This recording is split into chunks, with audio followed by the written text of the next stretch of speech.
I think the Niners are underrated coming into this game a little bit. I think the Packers are very good. I think Devontae's terrifying. I think what we saw with the secondary last time, I know there's all the talk about, Kyle Shanahan got asked, your secondary is improved, and it has. But, I mean, Aaron Rodgers and Devontae Adams, you don't play them every week. They are part of what, expose you a little bit. And there were some forgotten things in that game, like, Trey Lance scored a touchdown. Trey Sermon was the starting running back in that game. That was the third worst rushing performance the Niners had all year from a yards per carry. They were 3.2 yards per carry. Two of the three worst rushing performances they had were games that Trey Sermon started. And he had a couple of good runs, and he scored a touchdown in that game. But Elijah Mitchell was not available. Jeff Wilson Jr. was not available.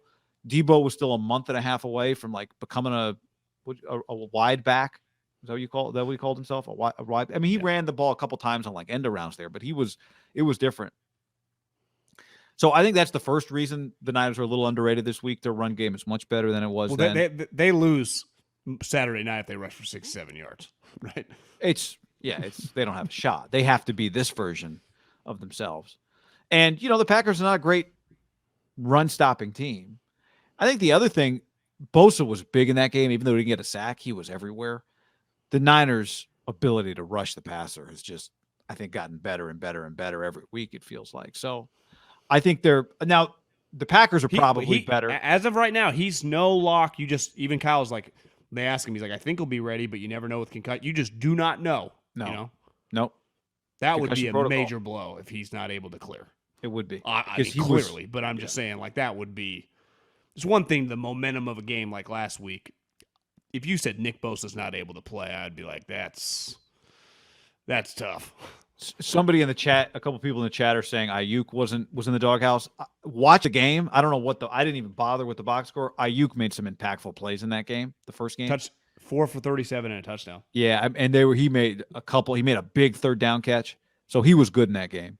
But I think they're underrated because of how, if you use the first game as some kind of indication, the Packers are 29th in defensive yards per game. They're 28th in defensive rushing DVOA.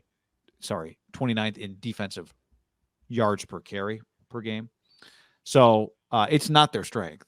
The Niners must have had a fumble in that game too, huh? So Jimmy had a pick and a fumble? It was the throw, try and pull it down. It goes backwards. Weird fumble. Yeah. You remember the play against the Cowboys where he threw the ball to Elijah Mitchell into the screen?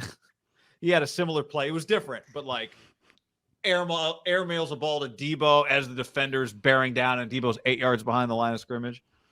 Yeah. His completion percentage on guys 5 to 8 yards behind the line of scrimmage that are going to lead to 2nd and 17 on a completion is really high. He leads the league. Nobody's better at completing a ball on 1st and 10 that leads to 2nd and 16, and getting credit for a completion. They did get. Even he tried the one to Kittle. Luckily, that thing hit the ground. That would have been a disaster. That might have been the game. Yeah. But I think having Elijah Mitchell back and Debo as I think the Niners should hope it snows, right? They want the conditions to be shitty. I think that is where historically teams like the 49ers, if you're just built on running the ball and playing defense. I was listening to Rick Spielman, DJ, they had him on. The GM that for the Vikings that just got fired, and they were talking about just he's like, yeah, just sat and watched games last week, and he's talking about top 10 quarterbacks, and DJ's like, yeah, we amended the way you have to have a top 10 quarterback to win playoff games unless Kyle Shanahan's calling offense for you. And even Rick was like, the one thing Jimmy just on big spots obviously he wasn't talking about Kirk Cousins, but I think his subtle digs on Kirk Cousins is obviously you want a top 5, 10 quarterback, but you also need a guy, if he's not a top 10 quarterback, if the guy can just be successful in key spots, and you would just say Jimmy can be on 3rd and 8. He can complete a ball in a tie game in a fourth quarter to George Kittle on 3rd and 8. That's where the bottom 15 quarterbacks, sometimes they crumble in that situation. To me, if they can run the ball and Jimmy can just be on the situational football, solid, they have a chance to win it. It starts with running the football, and then it goes with Jimmy, just being good in the situational spots. Like on 2nd and 8, on that ball when he runs, was rolling out that he threw the pick in Dallas. Like, I would say when Jimmy's good, sometimes he just doesn't pull the trigger, but he does never throws it away. That is not Jimmy's. It hit me when we were watching that play. Like, he never throws it away.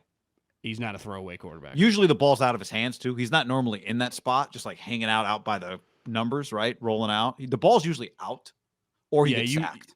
Yeah, you could say. Or he runs like forward. Josh Allen and Mahomes, right? When they keep plays alive, you're like in a good spot.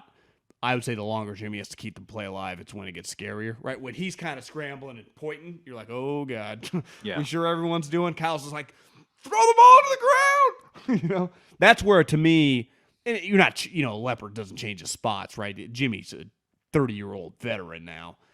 But to me, the number one key thing you're talking about all week is like, we cannot. The turnover battle, just looking at the stats, they lost 30-28, and they lost the turnover battle 2-0. Like, I would say the thing with Kyle and Jimmy over the last several years, it's crazy how often they're losing the turnover battle and still competing. Like that is, like you were talking about LaFleur, how it really is hard to judge him.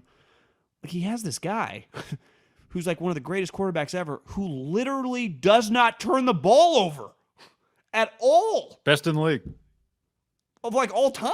Who's that good? Because you just look at like Manning stats, Brady stats, like those guys throw some picks. This guy does not throw picks. How many picks does he have the last couple years? Remember even the year they got Jordan Love, he had like 3 picks that year. He does not throw interceptions. I swear to God, I mean, if you just watch football, you end up watching a lot of Rodgers. I feel like he doesn't even throw that many interceptable balls.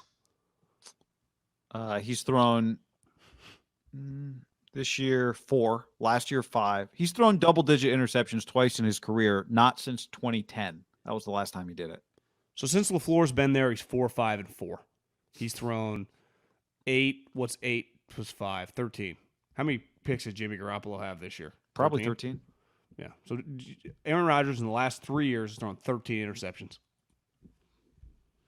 I bet Trevor Lawrence had like a 7-game stretch where he threw 13 interceptions this year. That's pretty incredible. I don't, here's the other thing, you feel like he throws that many balls into compromising spots when you watch? No. They get a lot of guys wide open. I don't feel like he might be the least stressful thrower. Are you ever stressed once he lets it go? Jimmy threw 12, so Aaron, 1 more over 3-year span. Is that just regular season stat? Or does that include the Cowboy game? I guess we're not counting Aaron's postseason, though. Yeah, regular season 12. Yeah. Now, the other thing was, if you go back and watch it, the Packers actually effectively ran the ball, especially early in that game. I remember watching and then rewatching. The run game for them was not terrible. And they were getting some chunks early that kind of opened my eyes a little bit. And they can run the football. Like, that's like the Niners are not, that's just part of playing your guy, right? LaFleur and for Shanahan, the Niners aren't the only ones that have, like, you would think Aaron would be, 2nd or 3rd in the league. I mean, they were 258 a game passing. Like, they run the ball relative to their ranks. Like, they're ranked higher as a running team in terms of just gross yardage than they are as a passing team. You remember when the Jordan Love draft happened? They got double shit on. Everyone destroyed the Jordan Love pick and just the drama that it brought. But then in the 2nd round, Gutekunst drafted A.J. Dillon, this like big, thick, who was the guy that used to played for Seattle for a little bit. Jamel Hill said I was calling him fat. Eddie Lacy. Eddie Lacy, yeah. And this guy was this big, powerful guy out of Boston College. And everyone was shitting on the Packers. And I remember I had a friend who's like, bro, this guy's good. I don't know. And then they had Jamal Williams, who's now in the Lions, who was going to be a free agent, that year. So they needed some reinforcements. If you've watched A.J. Dillon this year, guy is a load. And Aaron Jones is clearly just, you would say, their 2nd best skill guy. Devontae's 1, he's 2. This guy is really good. And the one thing, LaFleur, where I give him a lot of credit, and I know a lot of people question, like, how good really is he with Aaron Rodgers, he's instituted the Shanahan run game. And Aaron's bought into it, and it's led him to winning back-to-back MVP. Like, their offense is so well-balanced. And I think A.J. Dillon and Aaron Jones, they like complement each other perfectly. One guy, I would say Aaron Jones is more of a true like Shanahan guy, one cut, can catch the ball, just a really good player, just a all-around good running back. I would say A.J. Dillon's a little bit like of a throwback of a guy like in the 90s you would see just like lowering his shoulder, kind of chubby and just but athletic as shit and breaking tackles. Like now the Niners, you would say they got 3 sweet linebackers that can all tackle. Their D-line just causes havoc. The run game, they feel pretty confident playing teams that want to run it. They're actually, you would say, much less equipped to face a team that wants to like Mahomes and Andy like in a dome in a Super Bowl. That would be a problem.